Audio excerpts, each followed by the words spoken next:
particulièrement aujourd'hui parce que vous portez dans votre cœur, dans votre mémoire, le souvenir encore vif du départ proche d'un être cher.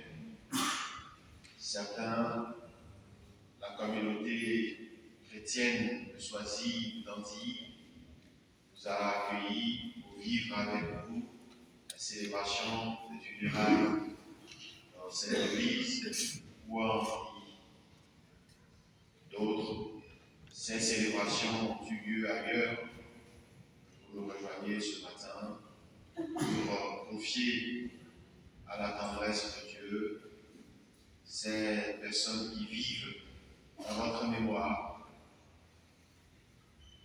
Nous voulons tous ensemble ce matin raviver notre regard qui a été convoqué par la mort à se poser sur eux autrement.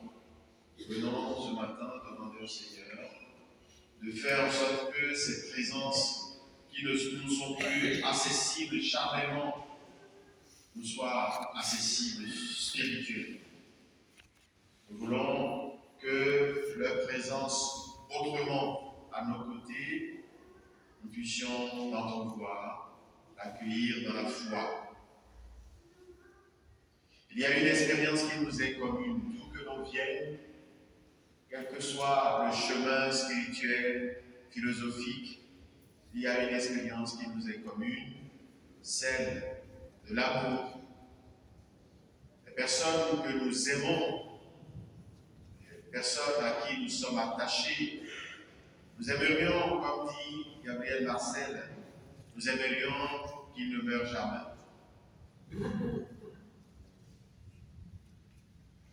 Il nous arrive d'être attachés à un parent, à un grand-parent, sans qu'on ait formalisé notre pensée, sans qu'on ait particulièrement réfléchi. Nous sommes attachés à leur présence tellement que nous n'entrevoyons pas qu'ils puissent mourir.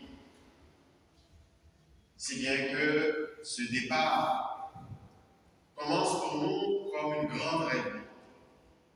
Et il nous faut du chemin pour entrer dans l'acceptation de ce départ.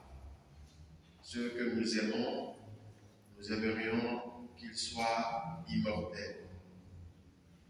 Vous connaissez sans doute cette chanson de Johnny, sur tous les chemins de ta vie, dans le désert ou sous la pluie, quand tu voudras, je serai là. Que tu viennes d'un château, de nulle part, d'un ruisseau, quand tu voudras, je serai là. Je serai là si tu veux, comme ces rêves qui rendent heureux, pour faire un jour le plus beau jour de ta vie. Je serai là. Comme la vie qu'on vit à deux, si tu es là, je serai là. Et au fond, pour nous qui sommes attachés au Christ, nous voudrions qu'il soit là. Qu'il soit là quand il pleut, qu'il soit là quand il fait beau. Nous voudrions qu'il soit là dans nos joies, pour les multiplier, ou pour que nous ne les gaspillions pas. Mais nous voudrions qu'il soit là aussi, dans nos épreuves, dans la maladie, dans le doute. Nous voudrions qu'il soit là. Et peut-être que dans toutes ces réalités, dans la joie, dans l'épreuve, dans la maladie, peut-être que nous expérimentons sa présence. Reste la grosse question. Et quand la mort survient, et quand notre être de chair sera ravi en quelque sorte au regard de nos proches, sera-t-il là?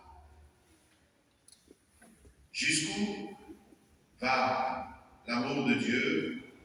Jusqu'où va le don de la vie du Christ pour nous? Nous avons entendu dans la première lecture Job, cet homme éprouvé. Job, c'est en quelque sorte une étincelle de chacun d'entre nous. C'est nous, à travers lui. Job, il pose ce matin une certitude. Par-delà la mort, même s'il faut que son être spirituel se tienne sur la poussière, il dit, je me tiendrai debout. L'assurance que la mort, avec son dard et son venin, ne pourra pas briser la relation qu'il a unie à Dieu, l'assurance que Dieu sera là et que lui-même, porté par cette grâce, façonné par cette grâce, habité par cette grâce, il aura une présence en face de ce Dieu. Est-ce que nous désirons ce moment? Non pas pour y courir, nous désirons ce moment. Nous désirons ce face-à-face. Nous désirons ce moment pour que les incompréhensions de nos vies trouvent enfin une réponse.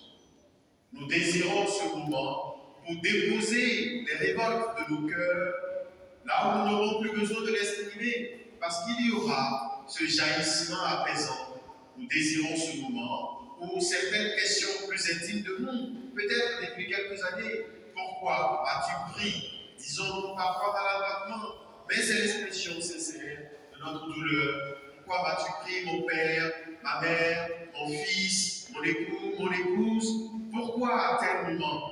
Peut-être ne l'as-tu pas pris, mais pourquoi est-elle partie? Pourquoi cette peine alors que j'avais encore besoin de lui ou d'elle? J'aimerais enfin. Nous connaissons, nous entendons parfois dans les médias telle ou telle personne dont l'enfant, le conjoint ou un proche a disparu. Et puis des décennies après, quand il n'y a pas de réponse, le cœur reste chevillé à la question et attend, comme on espère, la maturité d'un fruit, qu'arrive enfin le moment où l'énigme soit résolue. Nous désirons ce moment.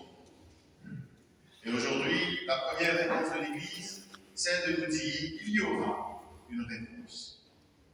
L'énigme de la vie qui nous porte, le mystère de cette existence, se déchiffrera pour nous. Est-ce que nous n'y entrons pas déjà peu à peu pour les plus anciens d'entre nous?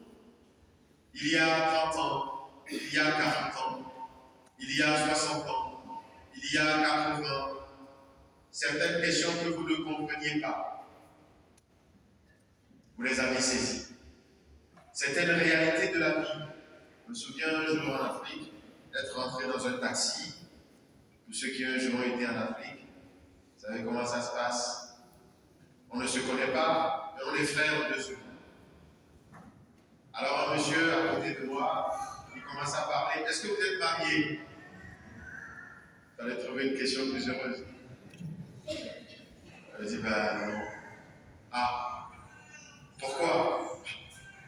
Je me confesse tout de suite là. Alors on se met à échanger. Et il me dit, ben, vous savez, moi j'étais marié, il s'est passé des choses, il me raconte un peu. Et puis ma femme est partie. Mais je vous promets que si aujourd'hui, il fallait faire quelque chose pour aller la chercher, j'irai la chercher. Il dit, ben, vous ne savez pas si elle peut venir. Il y a 30 ans. La maturité de la vie, les réalités de la vie, d'autres expériences peut-être ont vécu, ont fait que cet homme regarde peut-être le moment du conflit, de la tension, peut-être des raisons légitimes. Et peut-être qu'il était fougueux il y a 30 ans. Avec le recul, il réalise peut-être qu'il y a des choses dans la vie qu'on peut dépasser. Sans entrer encore dans l'éternité, la vie, celle-ci dans laquelle nous sommes, avec son voile, lui apprend quand même qu'il y a une réponse aux choses. On peut les dépasser, on peut les traverser, on peut vaincre certaines réalités.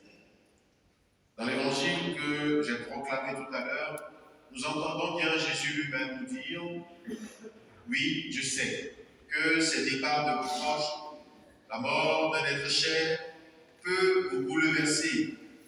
Nous sommes ici dans un moment de gravité où Jésus lui-même va quitter ses disciples, ceux qu'il aime. Il entrevoit bien qu'il est humain, qu'il est presque légitime que la mort de l'être cher nous brise quelque part, et que notre cœur